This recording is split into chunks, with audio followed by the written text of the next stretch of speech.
Today in our 2017 Subaru Crosstrek, we're going to take a look at and also show you how to install the CURT custom fit Class 3 trailer hitch receiver. Offering the 2" by 2" receiver tube opening, its part number is C13135. Now here's what our hitch is going to look like installed. We'll have our side plates. This is going to be a pretty symmetrical look. And it's going to have the square tube that'll come over here to the receiver tube opening. Now with this being a Class 3 hitch, we have the 2" by 2" receiver tube opening. Makes it a very, very versatile hitch. Now to secure those items in place, we've got the 5/8 diameter pinhole here. This pinhole you'll want to use Class 3 rated accessories for, but there's plenty of room around the outside of it there, whether you're using a regular hitch pin and clip, a locking hitch pin, or even anti-rail device, you shouldn't have any issues. You can see the reinforcement cowler around the end here. It's kind of a flush look, and it's about even with the back edge of the car. So pretty clean looking here in the rear, and I don't think you'll have to worry about bumping into it or anything. We've got our safety chain connection points down here.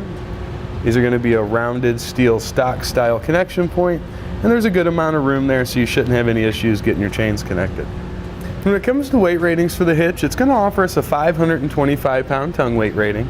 That'll be the maximum downward force we can put here at the receiver tube opening, and it gives us a 3,500-pound gross trailer weight rating. That would be the total weight of our trailer and anything that we were to load up on it. Now you will want to check with your owner's manual in your Subaru and see what its tow ratings are, and then just go off of whichever of those numbers are the lowest. The hitch is not designed for use with torsion bars or a weight distribution setup, so you want to avoid that. And if you are hauling non-wheeled loads, something other than a trailer like a cargo carrier or a bike rack, they do recommend the use of a stabilization strap. Now a couple of measurements that are going to be helpful when it comes time to select your ball mount bike rack or hitch cargo carrier will be from the ground to the inside top edge of a receiver tube opening. We've got about 14 inches. Then from the center of our hitch pinhole to the outermost edge of our bumper, it's going to be about 2 1/4. Now for the first step in our installation process, we're going to lower down this exhaust a little bit. It's going to give us some room to work. We've got 2 hangers on this side. Then straight over we'll have our third. It's going to be right here. Now we're also going to be pulling the one off located right here. This gives us some extra room to work. This is going to be just forward and to the driver's side of the rear differential. Now if you do pull this forward hanger, you're going to want to support your exhaust. We're just going to use a cam buckle strap here. Now to get these off, spray lubricant's usually pretty helpful. You're going to spray your top and your bottom and just separate whichever side of them you can. I think on this side the top might be the easiest. Large screwdriver or a pry bar will help you out.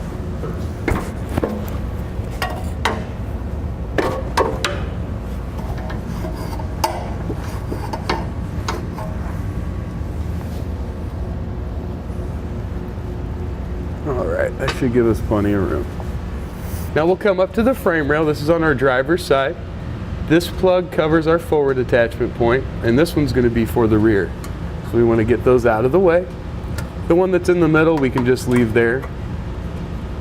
It'll kind of be sandwiched. We're going to do the same thing on both sides of our vehicle.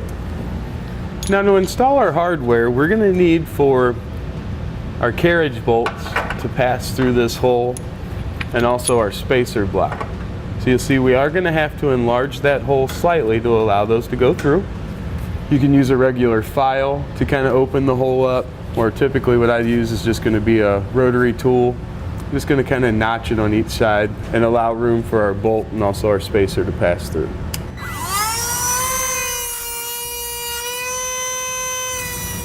Alright, now you'll see just by opening up this end of that hole a little bit, our spacer block will pass fine, and so will our bolt. So we can go do the same thing over on the other side, and we will touch this up with a little bit of rust preventative spray paint or undercoating, just so we don't have that bare metal. Now to get our hardware in position, we're going to use pull wires. For our rear locations, we're going to use the smaller spacer block and the smaller 7/16 inch carriage bolt. We'll put that fish wire right up into the rear hole location. Send that forward. We should be able to feel it and get that to come out of our hole. That. Our spacer block's going to go on. We'll follow that up with the carriage bolt. Feed them up into the frame separately.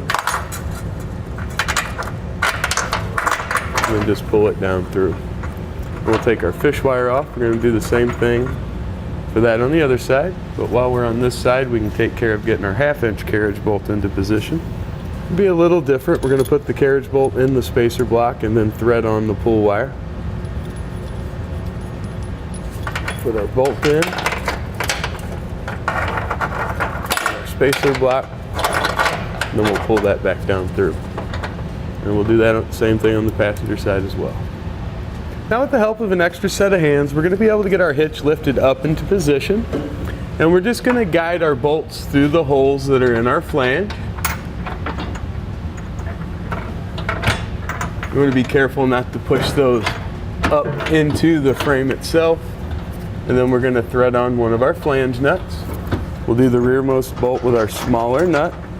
We can just let our hitch rest there while we get our spacers in the front side. Now with that forward nut started, we should still be able to just tilt our hitch slightly, slide our spacer in, and then allow our bolt to come back down through. Once we have that done on both sides, then we'll put our flange nuts on there.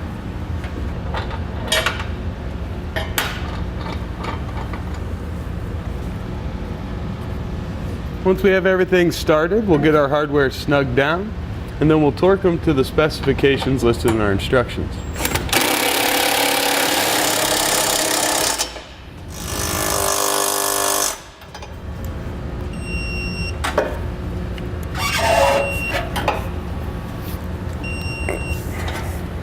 Now with those torqued down, we'll get our exhaust put back up. It's a good idea to hit your hangers with a little more spray lubricant just so it'll slide on a little better.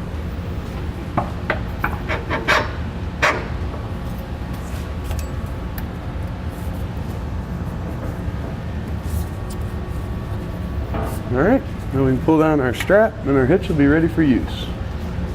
With our exhaust back in place, that's going to complete our installation of the CURT Custom Fit Class 3 Trailer Hitch Receiver, part number C13135, on our 2017 Subaru Crosstrek. Click the link below to shop, learn more, or visit us at etrailer.com.